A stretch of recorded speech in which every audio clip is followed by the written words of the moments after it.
तर शेतकरी मित्रांनो, खरीप हंगाम हा संपलेला आहे, रब्बी हंगाम हा सुरू झालेला आहे। त्यासाठी शेतकऱ्यांची पिकाची पेरणी ही सध्या झालेली आहे, काहींची सुरू आहे। तर शेतकरी मित्रांनो, आपल्याला पुढे म्हणजे 1 नोव्हेंबरपासून रब्बी हंगाम हा सुरू झालेला आहे। तर त्यासाठी पेरणी झालेली आहे, पण आपण एक काम केलेलं नाही, ते म्हणजे पीक विमा भरायचं। काही शेतकऱ्यांनी भरला आहे, काही शेतकऱ्यांनी भरलं नाही।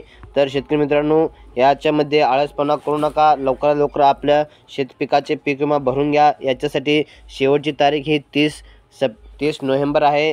तर शेतकरी मित्रांना कृषी विभागाच्या मार्फत आवाहन केले आहे की शेतकऱ्यांनी पीक विमा भरून घ्यावा। तर शेतकरी मित्रांनो, डिसेंबर आणि जानेवारी या महिन्यामध्ये आपल्यावरती संकट येणार आहे। तर तसेच अतिवृष्टी असेल, अवकाळी पाऊस असेल किंवा दुष्काळ यासारखे नैसर्गिक आपत्तीमुळे आपले नुकसान होणार आहे। तर त्यासाठी आपण शेती पिकांच्या नुकसानी आपल्याला भरपाई मिळण्यासाठी पीक विमा लवकरात लवकर भरून घ्यायचा आहे। त्यासाठी फक्त 1 रुपयामध्ये आपल्याला ही योजना शासनाने सुरू केली आहे, त्यामुळे सर्व शेतकऱ्यांना याचा फायदा होणार आहे। तर शेतकरी मित्रांनो, महत्त्वाचं म्हणजे गहू, कांदा, हरभरा यासारख्या पिकासाठी 1 नोव्हेंबर ते 15 डिसेंबर ही शेवटची तारीख आहे। तर ज्वारी, गहू आणि अन्य पिकासाठी फक्त 30 नोव्हेंबर एवढी तारीख आहे। तर यासाठी शेतकऱ्यांना CSC केंद्रावरती पीक विमा भरता येणार आहे। आणि जर आपल्या मोबाईलवर आपल्याला भरता येत असेल तर आपणही या पीक विमा भरू शकता।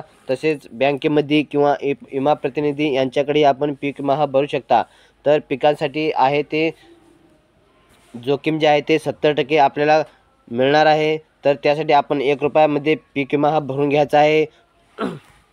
तर शेतकरी मित्रांनो, यासाठी केंद्र शासन आणि राज्य शासन यांचा 70% जोखीम निश्चित स्तर करण्यात आलेला आहे। तर शेतकरी मित्रांनो, पीक विमा भरण्याची शेवटची तारीख ही 30 नोव्हेंबर आहे आणि लवकरात लवकर आपला पीक विमा भरून घ्यायचा आहे। तर शेतकरी मित्रांनो, डिसेंबरच्या शेवटच्या आठवड्यात आणि जानेवारीमध्ये गारपीट होण्याची शक्यता आहे आणि मार्चमध्ये अवकाळी पाऊस येण्याची शक्यता आहे। तर शेतकरी मित्रांना यासाठी कृषी विभागामार्फत आवाहन करण्यात आले आहे की आपण आपला पीक विमा जो आहे तो लवकरात लवकर भरून घ्यावा। या माहितीसह पुन्हा नवीन माहितीसह भेटूयात।